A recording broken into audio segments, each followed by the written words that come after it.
Hari kameranya belum dibalik. Iya, selamat pagi Bu Tala. Selamat pagi, Nabila. Gimana kabarnya Ibu? Alhamdulillah baik. Nabila sendiri gimana kabarnya pagi ini? Baik juga Ibu.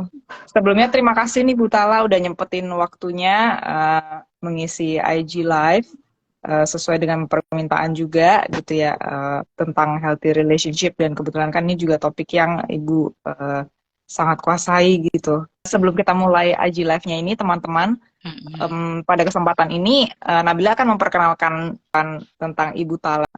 Lalu nanti kita akan masuk ke dalam materi dan nanti akan ada Q&A juga. Jadi teman-teman boleh mempersiapkan pertanyaan. Mungkin kalau ada yang penasaran tentang healthy relationship ya, karena kan relasi itu ada di sekitar kita ya, dan relasi itu tidak hanya terbatas di relasi romantis, Betul. tapi juga relasi pertemanan, keluarga gitu. Ada begitu luas gitu ya untuk tentang relasi ini gitu.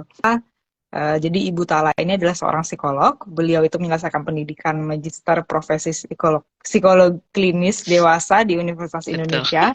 Nah, saat ini beliau sedang praktek juga sebagai psikolog di Dipa Psikologi. Nah, masalah umum yang beliau tangani itu terkait juga dengan relasi dan pernikahan. Jadi teman-teman jangan lewatkan kesempatan untuk mendengarkan materi dan Q&A. Karena ternyata beliau ini memang expertnya di relasi dan pernikahan gitu ya. Lalu ada parenting dan keluarga, kecemasan, stres, dan juga depresi. Mungkin boleh kita boleh mulai ke materi ya Bu. Pertama-tama mungkin apa sih Oke. sebenarnya healthy relationship itu? Oke, kalau kita ngomongin healthy relationship ya, relasi yang sehat gitu ya, kita mesti tahu dulu nih, sebenarnya relasi itu apa sih? Gitu kan ya, kita harus ngomong dulu dari definisinya, definisi dari relasi. Jangan sampai yang ada dalam pikiran kita yang namanya relasi itu hanya relasi sama pasangan gitu ya.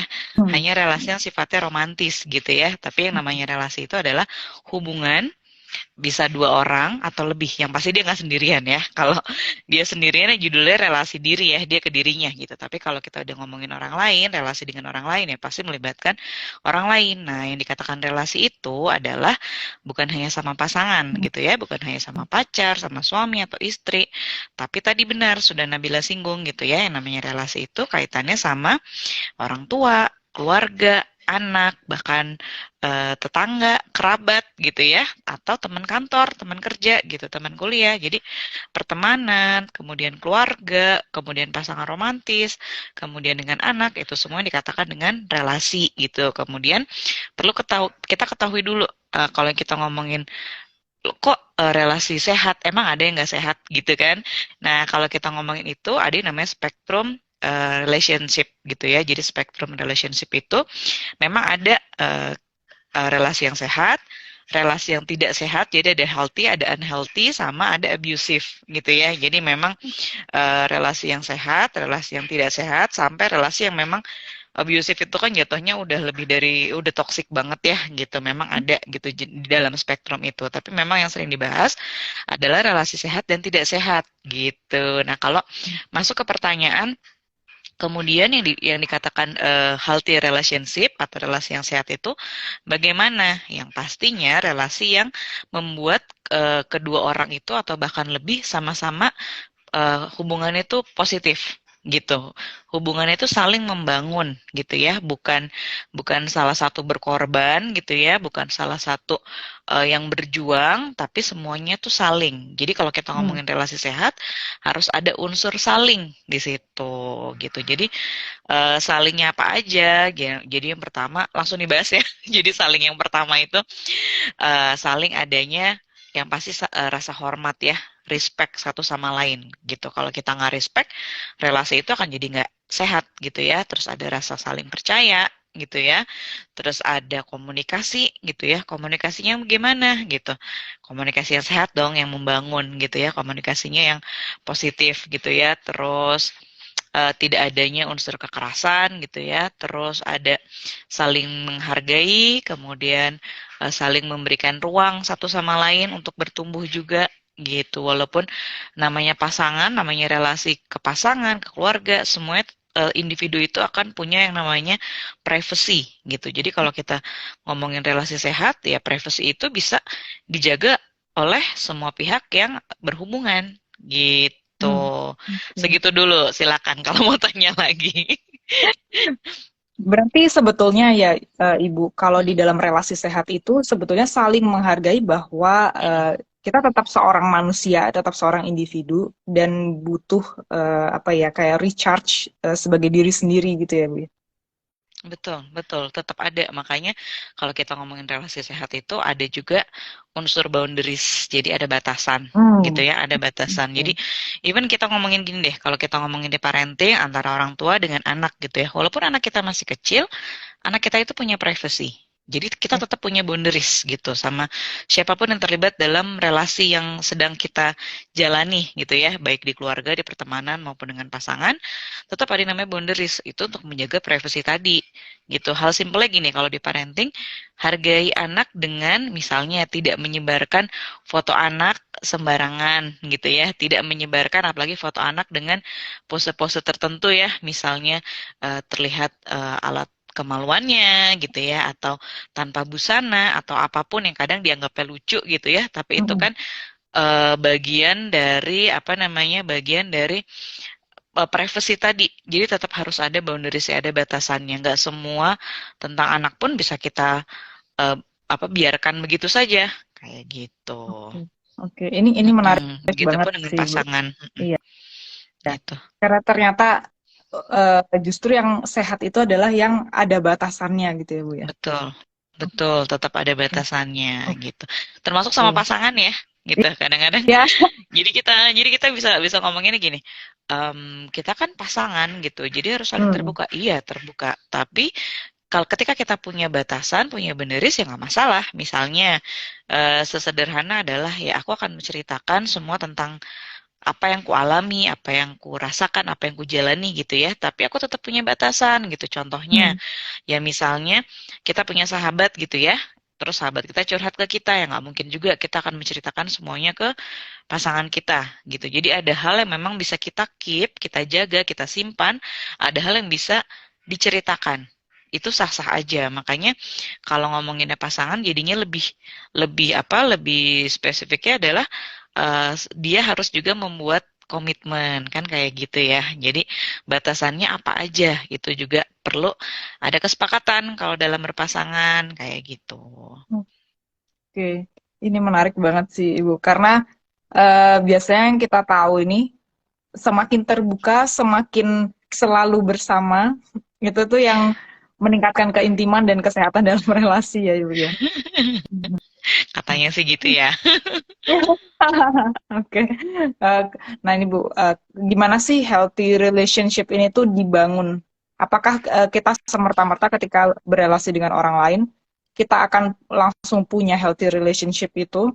Atau sebetulnya jadi ada kriteria tertentu orang-orang tertentu yang tanpa sadar tanpa mungkin tanpa usaha banyak gitu ya mereka bisa punya healthy relationship atau sebetulnya healthy relationship itu dibangun dan kalau misalnya itu emang dibangun gitu ya Bu ya gimana sih caranya?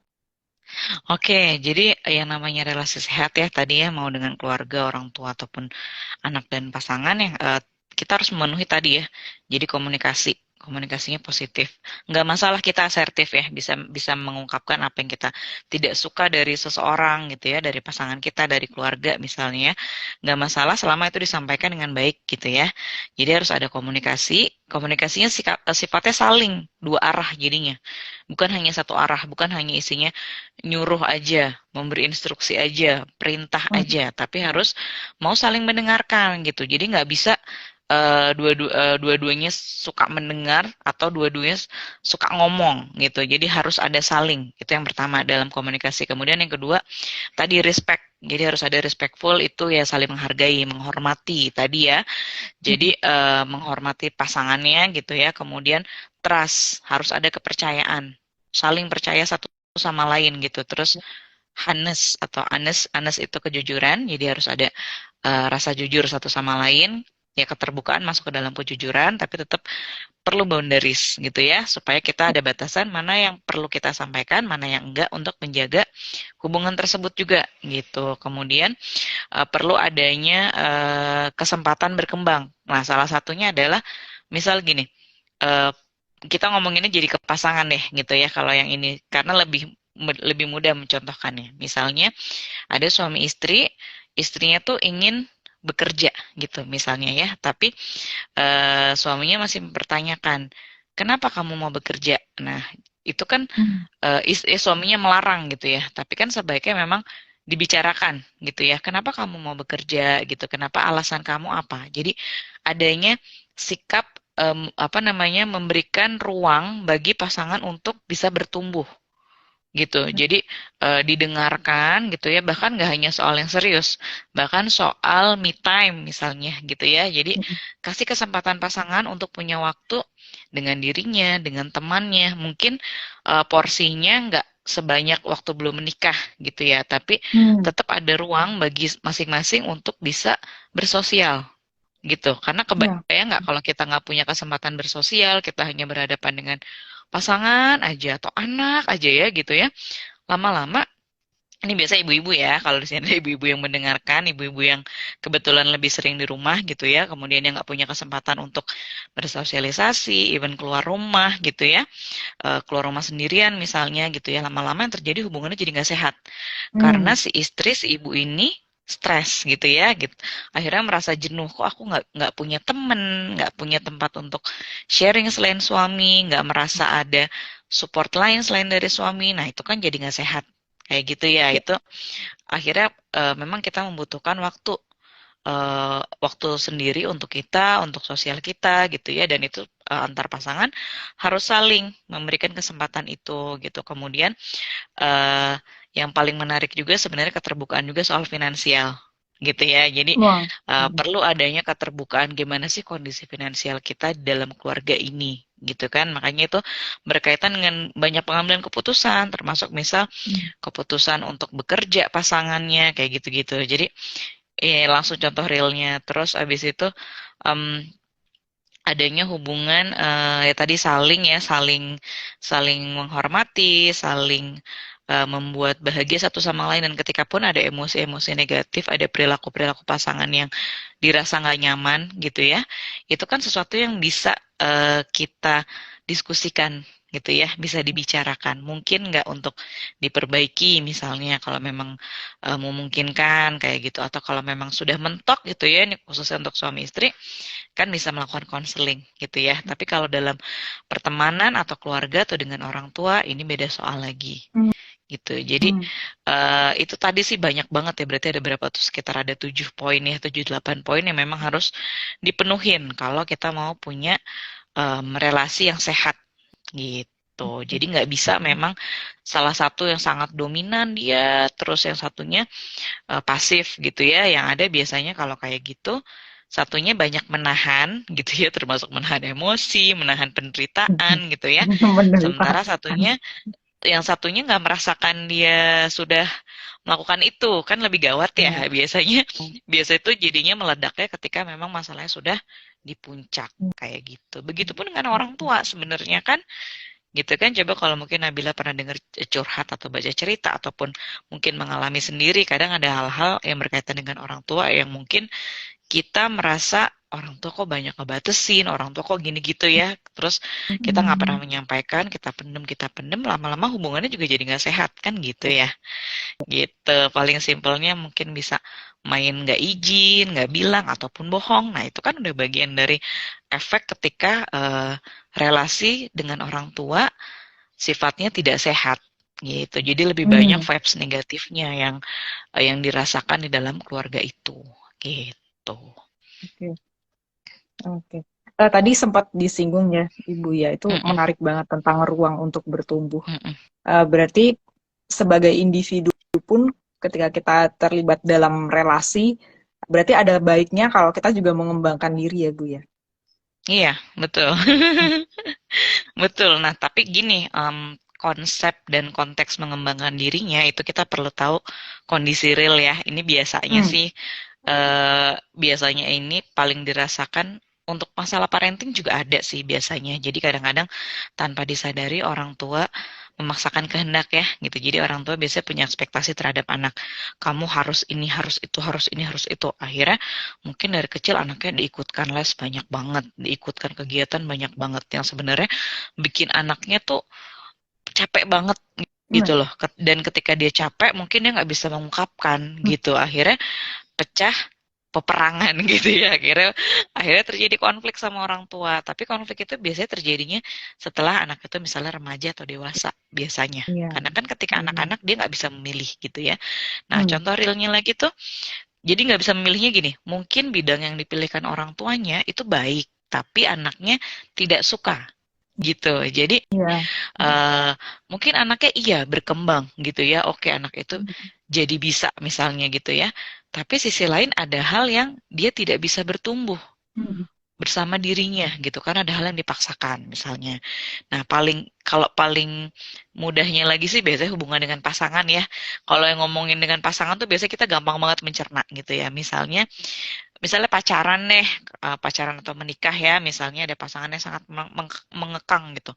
24 jam kamu harus kabarin aku, misalnya gitu ya. Hmm. Biasanya sih pacaran nih yang gini banget ya, kalau udah nikah tuh ya ada sih yang begitu, tapi biasanya sudah lebih realistis gitu ya kalau orang sudah menikah ya. Nah, misalnya dalam kondisi pacaran, kamu nggak ada kabar ini dikit gitu ya, ngambek ataupun si pacarnya punya kegiatan lain gitu ya di luar kuliahnya, di luar kerjanya gitu ya yang sebenarnya sangat sangat dia senangin gitu ya. Tapi pasangannya merasa dengan kegiatan itu dia kok tersisihkan. Nah, ini kan jadinya akhirnya menghambat bertumbuhnya pasangannya gitu kan. Iya. Jadinya kan yang terjadi konflik menyalahkan aku nggak suka gini gitu. Padahal ya setiap pasangan sebenarnya punya kesempatan yang sama dong gitu kan. Sama-sama bisa Hmm. berkembang, bertumbuh. Nah, itu yang sehat Oke. gitu.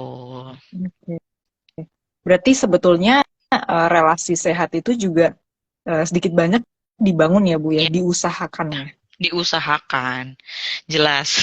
Kalau itu jelas harus diusahakan. Kalau nggak diusahakan, ya gimana hubungan itu akan bertahan dengan positive vibes ya Hmm. gitu. Even orang menikah pun kan harus mengusahakan itu gitu. Karena kan Iya. manusia itu Mm-mm. hidupnya dinamis ya. Kita kan bukan bukan benda mati ya. Jadi Eh, bahkan setiap detik, setiap menit pun emosi kita aja bisa berubah, bisa ups and ya. downs dengan cepat gitu. Apalagi berkaitan dengan tadi, dengan hubungan dengan orang lain kayak gitu. Oke. Bu, kalau boleh tahu nih Bu Mm-mm, mengenai dampaknya, dampak sebuah mm-mm, relasi gitu ya. ya. Dan dalam hal ini kan kita membahas tentang relasi yang sehat gitu. Mm-mm. Seberapa relasi sehat ini tuh sebetulnya berdampak juga buat diri kita sendiri dan aspek-aspek kehidupan kita. Oke, dengan relasi sehat baik dengan pasangan, dengan anak, dengan orang tua gitu ya, dengan keluarga Iya. ya. Kalau kita punya relasi sehat, otomatis lebih banyak vibes bahagia yang kita rasakan. Ya nggak Hmm. sih gitu kan, ketika vibes-nya positif, kita merasa lebih bahagia. Akhirnya hormon dalam tubuh pun bekerjanya lebih normal, kan gitu ya. Karena satu Hmm. masalah selesai gitu kan. Akhirnya nggak ada konflik nih sama orang lain, sama apa keluarga ataupun pasangan gitu ya. Akhirnya moodnya juga bisa jadi baik gitu kan. Tapi ketika kita punya konflik gitu ya sama paling terasa tuh biasanya sama pasangan ya. Ketika kita konflik sama pasangan, kita akan memikirkan gimana gimana nih solusinya, gimana menyelesaikannya. Hmm. Nah, ketika masalah itu belum selesai, yang terjadi apa? Kita kepikiran dong Iya. gitu, kita stres gitu kan, stres nggak hanya stres, kadang bisa sampai depresi gitu, akhirnya kehilangan Hmm. motivasi, kehilangan minat untuk berkegiatan gitu, akhirnya stuck gitu. Yang terjadi apa? Produktivitas menurun gitu kan. Hmm. Kinerja kita, performa kita di pekerjaan pun mungkin menurun.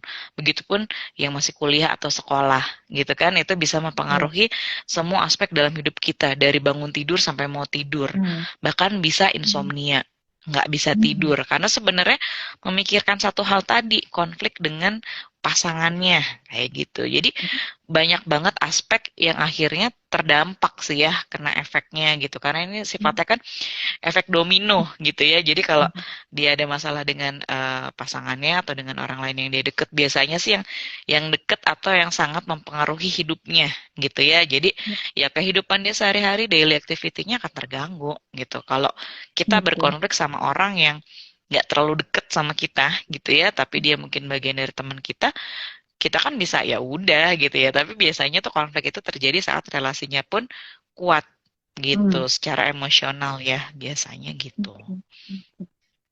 Nah, ini sekaligus apa ya menjawab ternyata ya pertanyaan berikutnya. keuntungannya itu juga adalah kerugiannya ya, Ibu ya. Iya, Betul.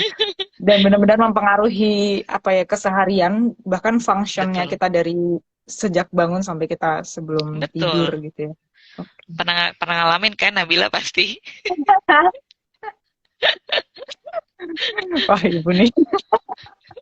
Pasti Iya. pernah kan, tahu rasanya kan kalau misalnya kita berkonflik dengan orang terdekat gitu ya, relasi kita lagi bermasalah, itu kan pikiran udah kacau banget biasanya gitu Iya. kan, bahkan Mm-mm. bahkan bisa menyerang fisik gitu ya. Tadi stres tadi bisa membuat migrain. Biasanya ya yang sering migrain, kemudian eh, asam lambung meningkat gitu ya. Iya. Bahkan ada yang fatalnya ketika masalahnya nggak pernah selesai bisa jadi GERD gitu. Jadi Hmm. Mm-mm. efeknya tuh bisa kemana-mana gitu. Sebenarnya kalau Iya. ngomongin kesehatan dengan relasi, hubungannya sama kesehatan mental. Ketika udah Hmm. kesehatan mental, kalau nggak teratasi bisa kena fisik juga. Kayak gitulah Hmm. saling Mm-mm. saling berkaitan gitu. Mm-mm. Iya. Ya, akhirnya bukan sesuatu yang terpisah atau berdiri sendiri ya, Ibu ya. Betul, betul. Karena relasi tadi kan salah satu support system ya biasanya. Jadi Ya. ya bisa rusak banyak hal gitu loh, bisa terganggu di banyak hal gitu. Mm-mm. Oke. Nah, itu tadi kalau kita bahas tentang yang gimana kita membangun relasi sehat, ternyata relasi itu kan Mm, relasi yang sehat itu diusahakan ya, Ibu ya.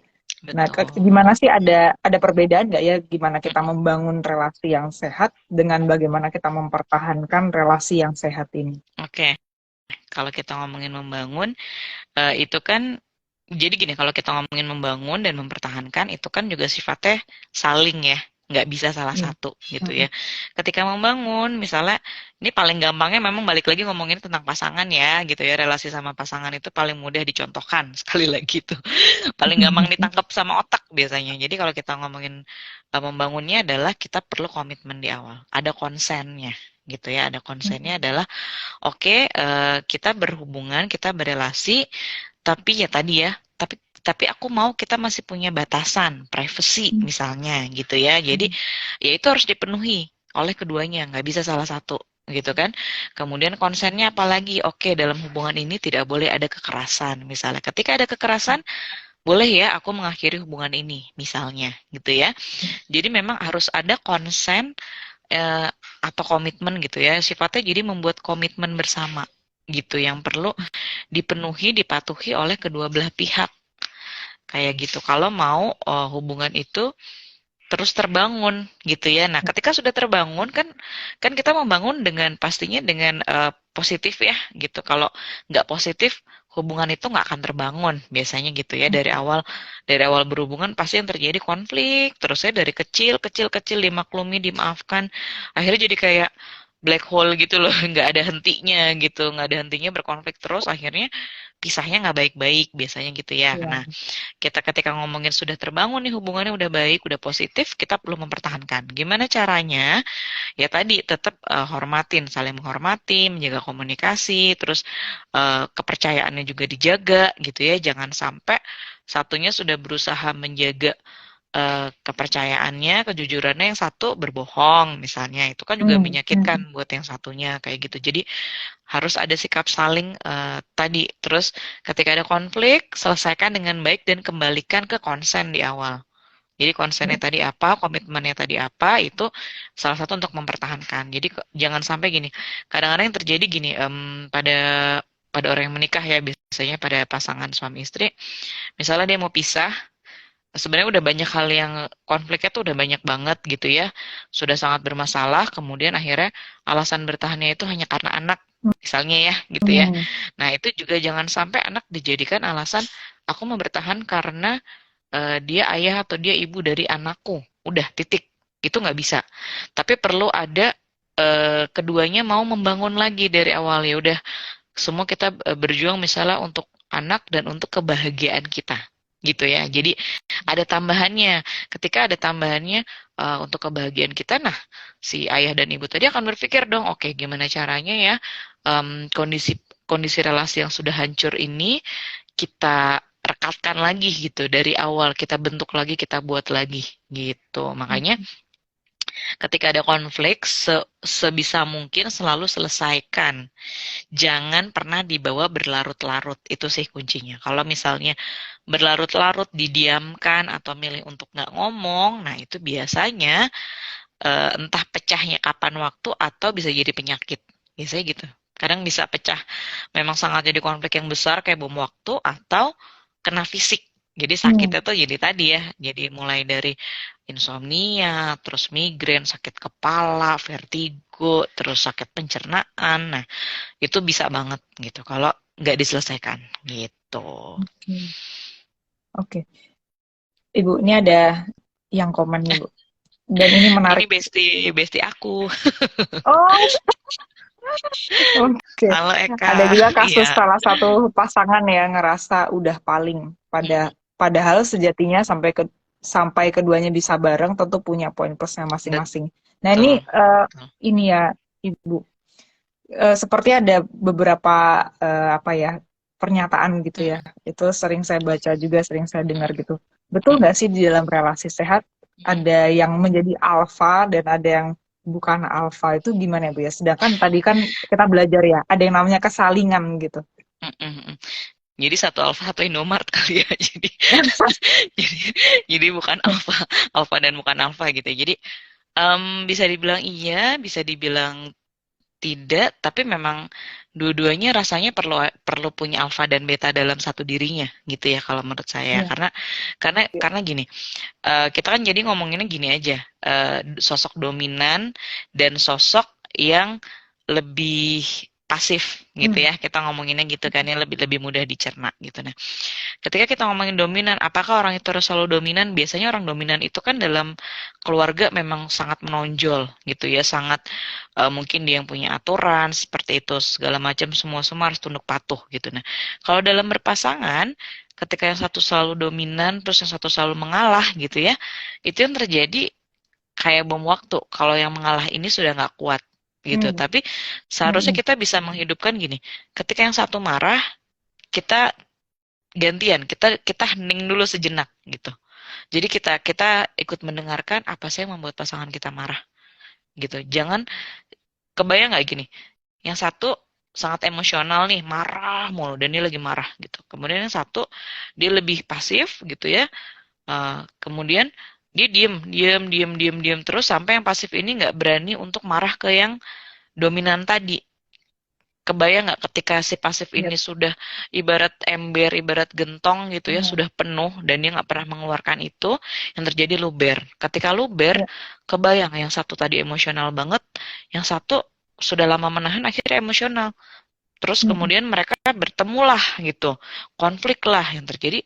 Biasanya semakin susah untuk hmm, di apa namanya diselesaikan kayak gitu. hmm, Jadi memang iya, sebaiknya ketika yang satu menyala, satu agak redup nggak apa-apa gitu. Kalau dua-duanya menyala dalam hal positif itu menyenangkan. iya, Tapi kalau halnya negatif, misalnya sangat emosional, ya nggak baik gitu ya. Karena karena gini, kalau kita ngomong lagi pasangan, kemudian keluarga gitu ya, kita perlu tahu yang namanya dominan dan dominansi dan hierarki. Nah, itu dua hal yang berbeda gitu. Ketika kalau coba kita ingat hubungan kita dalam keluarga ya, ada ayah, ibu, dan anak-anak gitu ya. Sering nggak gini, aku mau beli tas misalnya ya, mau beli tas baru gitu ya. Sebenarnya uang itu ada di ibu gitu ya, Menteri Keuangan di rumah gitu ya. Tapi uang itu sebenarnya dari ayah, maka ibu biasanya akan bilang, coba tanya sama ayah, izin dulu sama ayah. Nah, itu menunjukkan apa? Menunjukkan bahwa ya di rumah itu ibu yang mengatur semua, itu sosok dominan. Ini biasanya terjadi seperti ini ya, tapi kalau berbeda nggak masalah. Kemudian, kenapa ibu meminta anak untuk minta izin ke ayahnya? Nah, ini ayah adalah sosok yang punya hierarki tertinggi dalam keluarga, gitu. hmm, Artinya, walaupun ibu dominan, keputusan ada di ayah, gitu. hmm, Jadi hmm, tetap kan punya peran yang beda jadinya ya, gitu. iya, Antara nih ayah ibu relasinya ke anak jadi beda. Jadi anak akan paham, oh kalau misalnya iya ibu memang yang cerewet gitu ya, yang misalnya ngomong, nasehatin, marahin gitu ya. Jadi kayak semuanya tuh ibu aja kayaknya tat gitu ya. Sementara ayahnya lebih banyak diam. Tapi ternyata Ya. bisa jadi ayah dan ibu tersebut, pasangan tersebut sudah bagi tugas kalau di keluarga. Nah, itu yang perlu dipahamin. Maka tadi ketika pertanyaannya apakah semua harus ada yang alfa, tidak alfa, atau alfa Indomart tadi gitu ya. Lebih baik kita kita bisa memposisikan diri aja gitu. Mana saatnya kita menjadi sosok alfa, mana saatnya kita menjadi sosok beta, gamma atau yang lainnya gitu ya. Jadi kapan kita bisa kita dominan, kita yang menjadi center gitu, jadi porosnya, jadi pusatnya, atau kapan kita yang perlu meredupkan lampu kita untuk pasangan kita. Itu yang Hmm. dikatakan saling tadi. Jadi nggak bisa kalau dua-duanya tuh keras gitu ya, dua-duanya saling aku maunya gini, ya yang terjadi pecah gitu, kayak batu sama batu ditumbuk gitu Ya. ya, Hmm. pecah. Nah, kayak Hmm. gitu, kurang lebih gambarannya begitu. Iya, iya. Tadi waktu Ibu Tala menjelaskan dengan runut itu, saya kebayangnya kayak botol Coca-Cola, dikocok terus sampai sodanya mau Meledak keluar, ya. akhirnya meledak gitu. Makanya meledak, Iya, nggak perlu dicungkil atasnya gitu kan, jadi meledak enggak apa? sendiri. Nah, kayak gitu. Iya, Iya, itu iya. gambarannya gitu. Kalau misalnya satunya alfa, satunya suruh beta terus gitu ya, atau kebalik gitu ya, ya gitu. Karena ya balik lagi, kita manusia, manusia itu dinamis. Iya. Kan kenapa dikatakan dinamis tadi, ya kita setiap hari kan punya aktivitas gitu, kita mengalami pengalaman hidup yang berbeda setiap harinya, ada life event yang berbeda setiap harinya gitu kan. Iya. Jadi ya itu tadi, nggak mungkin kita bertahan dengan eh ya aku dari awal kamu mengenal aku begini, terima aku apa adanya, nggak bisa lah Mm-mm. gitu. Akan Iya. ada perubahan gitu, dan kita harus harus ya, sifatnya bukan sebaiknya tapi harus mau saling menyikapi perubahan tersebut dengan ya itu tadi, saling yang banyak tadi, itu 7-8 poin tadi gitu. Oke. Iya. Thank you banget Ibu Tala penjelasannya. Berarti sebetulnya kan karena manusia berdinamika, relasi pun berdinamika, termasuk Betul, dalam healthy relationship ya Bu ya. betul, Jadi betul, betul tidak banget. melulu kita nih alfa atau yang lain alfa. Jadi tidak ada yang mengontrol dan dikontrol, tapi saling berkolaborasi. Saling berkolaborasi, nggak bisa. Ya nggak bisa, bayangin deh kalau kita selalu dikontrol gitu ya sama pasangan kita, even sama orang tua kita. Mau sampai umur berapa kita dikontrol? Coba deh. Sekarang Nabila udah kuliah nih, pasti merasanya aku udah dewasa gitu ya. Tapi Iya. kalau orang tua misalnya sangat mengontrol gitu ya. Pokoknya Nabila harus pulang jam segini, jam segini, jam segini gitu. Terus harus begini, harus begitu. Selalu dalam kendali, atau setiap jam harus ngabarin. Pasti lama-lama bete kan? Lama-lama Iya. frustasi dong, kenapa aku diperlakukan seperti ini, nggak adil buat aku. Nah, kalau udah muncul kata ini nggak adil, nah udah deh tuh. Itu udah konflik, itu udah tanda yang sangat nyata hubungan ini berkonflik. Karena yang satu merasa selalu dikorbankan, disudutkan. Nah, itu udah berat. Kalau kayak gitu ya, berarti memang harus dibicarakan kayak gitu. Mengenai kesalingan tadi ya, berarti kan Mm-mm, sebetulnya tidak ada yang melulu mengontrol dan melulu dikontrol, melulu betul. menginstruksikan atau melulu memberikan informasi, lalu ada yang melulu mendengarkan dan menerima saja gitu.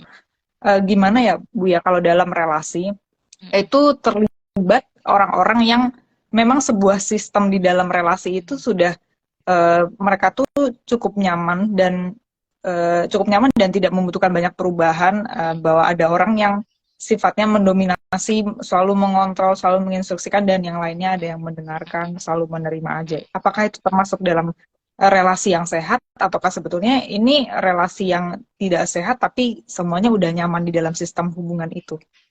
Oke, kita perlu ngeliatnya gini, ini sistem hubungannya bekerjanya di mana? Apakah dalam dunia pekerjaan misalnya gitu ya? Kondisinya gimana? Apakah itu terjadi di kantor atau itu terjadi misalnya di pertemanan? Ini kan akan beda sudut pandangnya ya. Nah, kalau ketika itu terjadinya, kita ngomongin dari di kantor dulu deh ya, sifatnya formal gitu ya.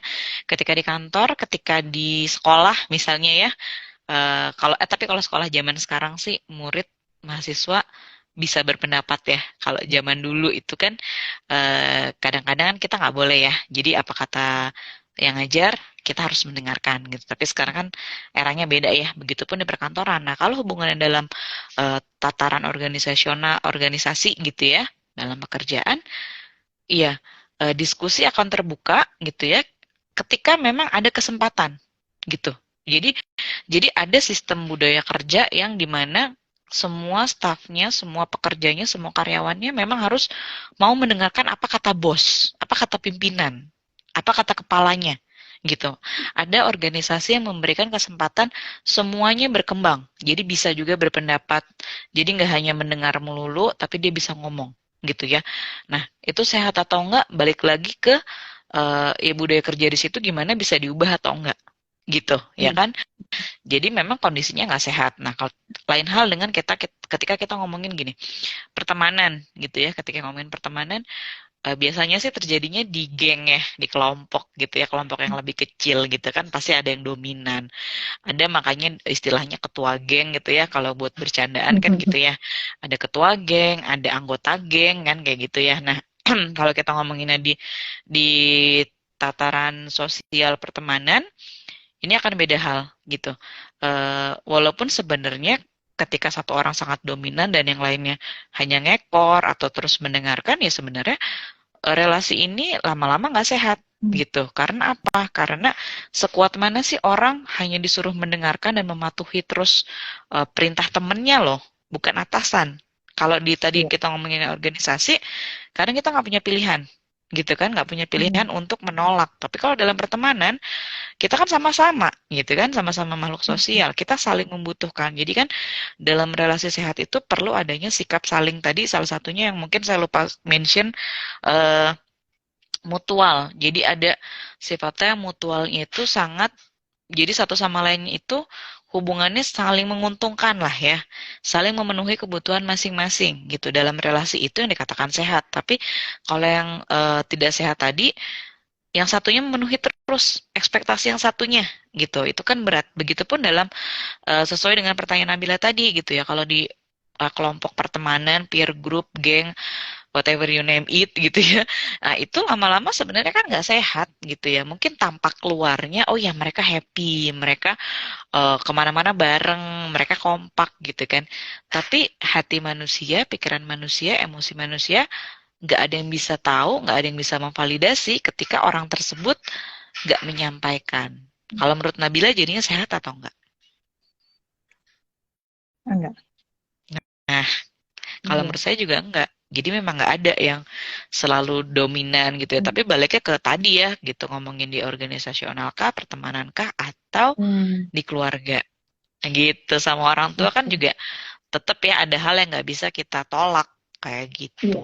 Mungkin Iya. itu ya. Iya. Jadi tergantung konteksnya. Mau kita Iya. ngomonginnya di ranah apa nih gitu. Oke. Oh iya. Berarti memang beda ya Bu ya. Kalau di misalnya kayak kita kerja secara profesional ya memang karena kita ada tuntutan Iya, di sana seperti itu. betul. Settingnya, konteksnya udah beda dengan relasi Betul. sosial gitu ya. Iya, Oke. betul gitu. Tadi sempat disinggung nih Bu tentang Mm-mm, konflik. Sebenarnya konflik mm-mm. seperti apa sih yang masih bisa dibilang itu sehat gitu? Dan konflik seperti apa yang sebetulnya bisa mengarahkan relasi ini menjadi tidak sehat? Oke, sebenarnya kalau kita ngomongin konflik, mungkin yang perlu diketahui gini, konflik itu nggak selalu buruk. Itu yang Hmm. pertama. Kenapa nggak selalu buruk? Karena sebenarnya di balik konflik itu kan ada hal yang perlu diperbaiki, perlu dibicarakan, perlu dievaluasi, gitu kan? Kayak nggak usah kita ngomongin sama orang lain, kita konflik sama diri kita sendiri deh. Konflik dalam membuat keputusan. Misalnya kalau Nabila pernah ngalamin, kalau saya dulu ngalamin ya, jadi konflik keputusan pilih jurusan apa waktu kuliah gitu. Itu kan sebuah konflik ya. Kita aja bisa berkonflik sama diri kita. Akhirnya kita evaluasi kan. Kita ngelihat dong selama ini nilai kita baik di mana. Kita paling passionate gitu ya, paling suka ketika kita belajar tentang apa gitu ya, atau kita paling mudah menerima pelajaran apa. Itu kan bisa membantu kita untuk memetakan keputusannya ngambil jurusan apa. Kayak gitu. Yang pertama kan kayak gitu ya. Jadi dikatakan akhirnya konfliknya sehat ketika apa yang terjadi dalam pikiran kita, permasalahan kita, baik dengan diri kita maupun dengan orang lain, bisa kita paparkan dulu. Oh ya, masalahnya di sini. Kemudian bisa kita evaluasi. oh, misalnya dengan pasangan, kayaknya karena aku terlalu banyak ngomong, misalnya. Itu kadang-kadang Mhm. simple loh, tapi pasangan orang yang sangat pasif biasanya juga diem gitu ya. Tapi Mhm. mungkin, jadi perlu ada kepekaan juga ya, kepekaan diri melihat konflik itu. Oh iya ya, kayaknya aku terlalu dominan, aku terlalu sering yang membuat keputusan sampai misal pasanganku tuh nggak berani untuk mengungkapkan apa yang dia rasakan, pendapatnya, kayak gitu kan. Nah, kemudian setelah itu bagaimana penyelesaiannya? Nah, jadi Mhm. konflik itu kan sebenarnya problem itu hadir supaya ada solvingnya. Iya. Jadi itu namanya problem solving gitu Iya. kan. Ketika solve-nya gimana? Nah, solve-nya itu apakah kemudian jadi baik-baik saja atau jadi semakin bermasalah? Nah, itu kan balik lagi, oh berarti ini kategori masalahnya eh, masalah yang sehat dan tidak sehat dilihat dari solusinya. Tapi sebetulnya ketika kita berkonflik yang perlu kita lihat adalah akar dari konfliknya dulu. Memang harus sampai akarnya. Kalau akarnya nggak ketemu, kita hanya menyelesaikan atasnya, itu kayak circle, nanti berulang lagi. Mhm. Jadi makanya kalau kita punya pasangan, misal kita punya pasangan, kemudian kita punya konflik sama pasangan, make sure kita tahu akarnya. Gitu. Kayak misal rumah tangga nih suami istri yang sering banget cekcok gitu ya, sering banget berkonflik. Coba dievaluasi deh, sebenarnya akar masalahnya tuh apa. Nah, kita Mhm. beresin dari akarnya, nggak bisa kita beresin atasnya dulu. Gitu. Iya. Bisa Iya, betul. dipahamin ya, gitu. Iya. Soalnya saya nggak bisa hanya menjawab yes or no gitu, karena pertanyaannya kan Iya. open question, jadi kita harus berpikirnya juga jadi lebih luas Iya. gitu. Berarti kalau konflik itu diselesaikan cuman apa ya permukaannya aja itu kayak minum obat tapi cuman mengobati gejala nggak mengobati Heeh, penyakitnya ya Bu. betul, betul, betul banget. Kayak tadi ya jurusan nih, kadang-kadang kan ada nih, eh, paling gampang lagi kan ngomonginnya kalau konflik mahasiswa suka merasa salah jurusan Hmm. gitu ya kan. Nah, apalagi kayaknya salah nih, kayak gue salah nih gitu, harusnya gue dulu masuk ini itu gitu kan. Nah, udah berjalan, udah kuliah biasanya akhirnya muncullah konflik itu. Kalau kita cuman gini, kayaknya nggak cocok, tahun depan ganti ah gitu, tahun depan ganti, coba lagi, coba lagi, coba lagi. Ketika dia berniat untuk mencoba, kan sebenarnya dia perlu untuk melihat dulu, bener nggak sih salah jurusan atau jangan-jangan akarnya nih. Jadi bukan jurusan yang bermasalah, tapi cara dia belajar. Ya. Misalnya gitu kan. Jadi kita nggak bisa membereskan atasnya. Oke, nilainya jelek, kayaknya salah jurusan. Tahun depan pindah gitu. Kemudian Hmm. begitu pindah tahun depan, ternyata nilainya hancur juga gitu. Nggak Hmm. cocok, bukan passion. Pindah lagi kan nggak menyelesaikan konflik si mahasiswa tersebut gitu kan. Lebih baik kan dia melihatnya ke dalam dong.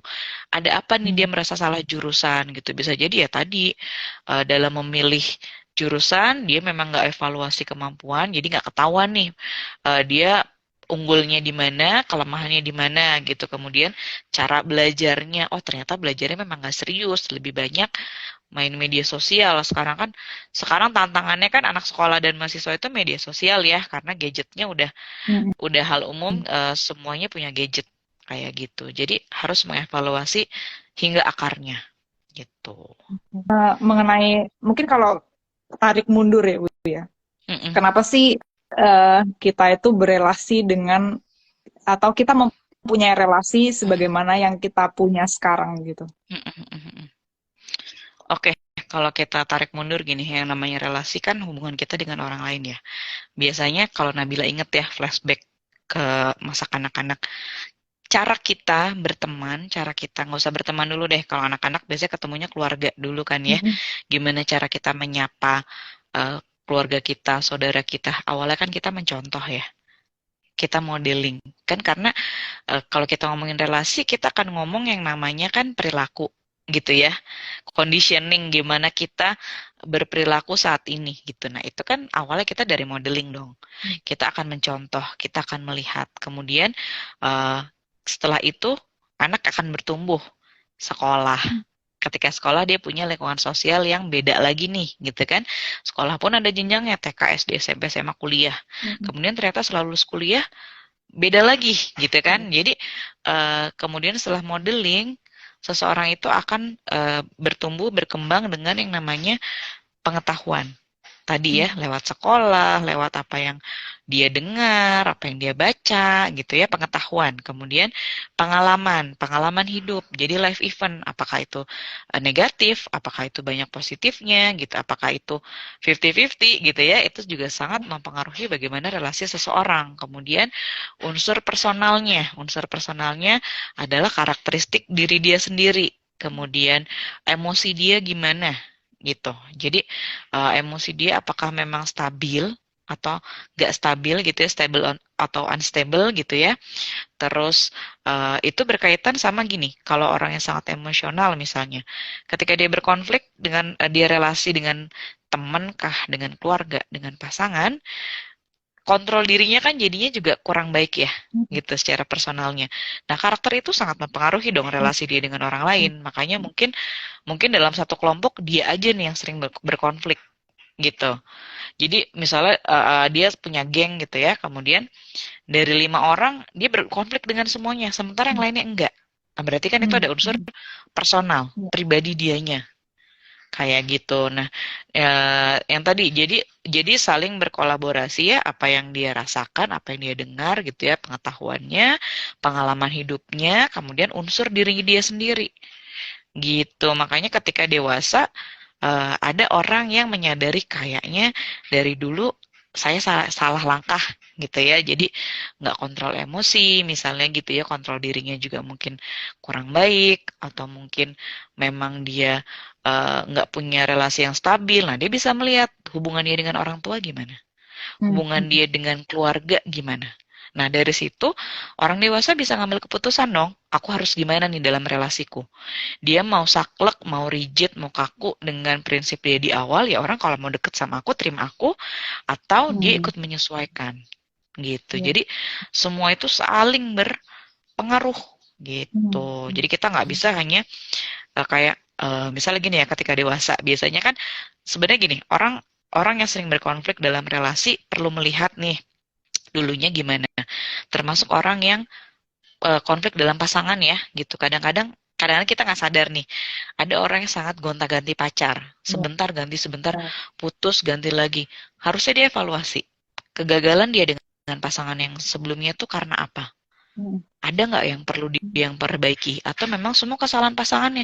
Rasanya kan nggak mungkin ya. Hmm. Konflik itu terjadi ketika memang ada ya dua-duanya itu punya punya apa namanya punya unsur saling membuat masalah kan gitu ya sebenarnya Iya. gitu kan. Jadi iya kan kita nggak bisa nyalain salah satu. Jadi Iya. kita memang perlu evaluasi itu tadi. Kalau misalnya sudah ketemu polanya, oh iya aku tuh sering putus nggak pernah berhasil gitu ya. Jadi kayak pacaran 3 bulan putus, 3 bulan putus gitu ya. Oh ternyata aku nggak bisa secara emosional nih punya relasi dengan orang. Mungkin Nabila nyadar deh. Mungkin ya punya punya pengalaman juga gitu ya. Kita bisa punya kedekatan relasi dengan orang lain yang sangat melibatkan emosional atau kita punya kenalan yang kayaknya dia selalu putus nih. Coba cek deh Hmm. gitu ya secara emosi gimana? Dia punya keterikatan emosional dengan diri dia juga nggak? Ya. Dengan orang tua dia gitu. Jadi semuanya sangat berpengaruh gitu. Berarti memang gimana kita, eh, maksudnya pada relasi siapa kita ada di sana. Sebenarnya sedikit banyak itu karena modeling dan juga karena Awalnya. pengetahuan dan pengalaman Mm-mm, selama masa mm-mm. hidupnya manusia itu ya. Betul, pengetahuan dan pengalaman. Oh ya, sebentar sebelum masuk ke pertanyaan berikutnya ya, ngomongin pengetahuan tadi gini, karena sempat ada yang nanya saya sama saya gini, apakah pendidikan mempengaruhi misalnya perilaku seseorang dalam relasi gitu ya? Ya. Nah, eh, saya lebih bilangnya sih knowledge ya gitu. Kalau Mhm. kalau pendidikan somehow ada orang pendidikannya sangat tinggi, tapi Hmm. pengalaman dia dalam relasi minim gitu ya. Jadi hanya misalnya ada pengalaman-pengalaman yang sifatnya eh, edukasi apa namanya di lingkup pendidikan gitu ya. Akhirnya kan dia mungkin hanya bisa memposisikan orang lain ya sesuai gimana dia di lingkungan pendidikan gitu. Jadi ibaratnya sosialnya tuh jadi kurang gitu. Makanya kalau saya lebih suka bilangnya pengetahuan ya, karena ketika kita ngomongin pengetahuan, kita bisa baca, kita bisa kayak gini nih, kita bisa mendengarkan, kita bisa Hmm. mendapat eh, informasinya dari beragam sumber gitu. Jadi bukan berarti misalnya orang yang pendidikan tinggi kemudian relasi dia pasti baik ke semua orang, belum tentu gitu. Ada orang-orang yang memang ya pendidikan dia tinggi, relasi dia baik, iya. Tapi misalnya relasi baik dia hanya ke kalangan profesionalnya aja, koleganya aja, misalnya gitu ya. Gitu. Oke, Mungkin dah itu yang kaitannya sama yang tadi gitu ya, saya tambahin dikit. thank you, Butala. Oke, Mm-mm. berarti memang ya mungkin pengetahuan itu juga pintu gerbang ya, Ibu ya. Betul, Karena kan betul. sebaik sebaik atau seberkualitas apa informasi yang kita punya, Mm-mm. Mm-mm. memungkinkan kita untuk punya kualitas relasi juga yang lebih baik gitu. Tapi tidak Betul, semerta-merta itu aja yang menentukan ya Bu ya. Ada betul. pengalaman, karena dari pengalaman itu kan baru aplikasi Iya. gimana kita dari apa Mm-mm. yang kita tahu gitu ya. Oh, Betul, betul ada pengalaman dan ada budaya gitu. ya, Banyak banget sih faktornya. oke. Gitu. Ya memang relasi ini rumit banget Bu. Bisa sampai besok kita bahas ya. Oke. Ibu ini ada pertanyaan nih Bu. Mm-mm. Dari username-nya dari Triale. Izin Mm-mm. bertanya Bu, dalam menjalin relasi agar tidak menjadi people pleaser gimana ya? Karena takut kehilangan relasi misalnya. Terima kasih. Oke. Ini kalau dibahas people pleaser bisa jadi satu webinar nih. People pleaser sendiri gitu ya. Biasanya gini, yang perlu kita sadarin gini deh. Kalau kita sudah menyadari nih, kita biasanya apa namanya selalu menuruti pasangan kita karena kita takut kehilangan. Ada kan gitu ya. Mungkin mungkin kita pernah jadi bagian itu atau kita punya orang di yang kita kenal seperti itu gitu ya. Rasanya kan gemes gitu ya. Ya ampun, udah dikasarin masih aja balikan gitu ya. Udah di apa-apain deh gitu ya. Udah di entah nggak hanya kekerasan gitu ya. Jadi udah nggak dianggap masih balikan gitu ya, atau udah disuruh macam-macam yang sifatnya jadi negatif nurut aja gitu ya. Kita perlu lihat ada apa dengan si people pleaser itu. Dia punya pengalaman buruk nggak di masa lalu yang berkaitan dengan mempertahankan relasi itu. Dulunya dia orang yang misalnya merasa diabaikan nggak gitu ya. Diabaikan itu bukan bukan dari mantan pacar yang dulu ya, tapi dari dalam rumahnya misalnya. Relasi dia dengan orang tuanya gimana? Dia merasa mendapat pengabaian nggak gitu, diabaikan atau enggak? Ada kebutuhan dalam dirinya yang belum terpenuhi nggak? Misal kebutuhan tentang kasih sayang ya, kebutuhan akan rasa sayang, kebutuhan untuk dilindungi, kebutuhan kenyamanan gitu-gitu ya. Jadi kebutuhan-kebutuhan yang sifatnya psikologis sudah terpenuhi belum? Gitu. Nah, ketika ada yang kosong gitu ya, kebutuhan yang belum terpenuhi, biasanya si people pleaser ini akan berusaha gimana caranya, udah deh aku ngalah, aku nurut aja. Karena aku sebenarnya butuh dia untuk itu. Itu yang kadang orang nggak menyadari. Jadi kesannya menghindari konflik aja lah gitu ya. Kenapa dia menghindari? Coba dilihat. Dulunya pernah ada konflik yang setajam itu nggak sampai dia merasa aku nggak mau lagi nih punya konflik kayak gini gitu. Jawaban saya bikin mikir, iya karena kita nggak bisa apa namanya nggak bisa cuman bilang jangan begitu, tapi lebih baik kita melihat ada nggak sih dalam diri kita yang memang harus diperbaiki dulu. Ketika memang kita sadar itu ada, ya udah asertif sama diri itu yang lebih penting. Bentuknya seperti apa asertifnya? Kalau kita belum bisa ngomong ke orang lain, at least ke diri sendiri kita bisa asertif. Oh iya, asertif ini adalah kita bisa berkomunikasi dengan sangat jujur dan terbuka gitu ya tentang kondisi real apa yang kita rasakan, apa yang kita pikirkan. Jadi kita asertif sama diri adalah aku capek dalam hubungan ini, kayaknya aku selalu mengalah. Nah, itu kan udah asertif. Nah, mengalahnya dalam artian aku selalu menuruti dia gitu. People pleaser tadi nggak bisa menolak, selalu bilang iya. Kalau kita sudah merasa mengevaluasi terus nggak nyaman, nah kita bikin deh keputusan mau tetap lanjut atau enggak gitu. Nah, tapi biasanya inilah konflik berat bagi si people pleaser. Kemudian muncul ketakutan biasanya. Nanti takut nggak dapet lagi yang sebaik dia. Nah, kalau baik emang nggak akan kasar ke kita sih. Intinya kan gitu ya. Ya, ya. Gitu. Mungkin ya mudah-mudahan menjawab ya. Karena memang kaitannya gitu. Kalau kita punya pengalaman yang kurang eh, positif ya, kurang baik gitu ya. Saat kita tumbuh berkembang, itu mempengaruhi relasi kita. Nah, kemudian konfliknya kita nggak bisa membuat keputusan. Iya, akhirnya kita jadi cemas, Ya, jadi takut gitu. ya. Terima kasih Bu Tala untuk jawabannya. Berarti sedikit banyak people pleaser ini ya, walaupun memang ya people pleaser ini sebenarnya akarnya juga dalam ya Ibu ya. Mungkin banyak Betul, yang bisa diulik gitu dari betul. topik ini. Tapi setidaknya Mm-mm, dari pertanyaannya ini eh, Bu Tala tadi sempat mm-mm, menjelaskan juga gitu bahwa sedikit banyak ada faktor conditioning mungkin di rumah gitu ya.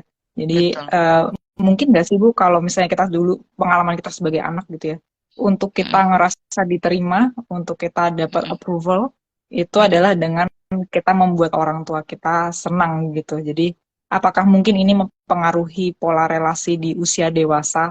Kita jadinya Jelas, berusaha menyenangkan orang lain untuk mendapatkan perhatian, untuk mendapatkan jelas, approval ya Bu. jelas banget itu. Makanya tadi ada kebutuhan yang dia bisa penuhi dengan cara seperti itu. Hmm, Akhirnya dia lakukan itu ke pasangannya. Dan kalau itu nggak diselesaikan, nanti dia akan begitu secara nggak langsung ke anaknya. Jadi iya. kayak anaknya, Benar. ya jadi akan jadi circle aja Hmm, gitu sebenarnya. hmm, Ini yang kalau kita ngomongin relasi, akhirnya kita nggak bisa ngomongin hanya kondisi sekarang ya. Ibaratnya itu permukaannya. Yang benar itu kan kita harus lihat dari akarnya, masalahnya tuh di mana.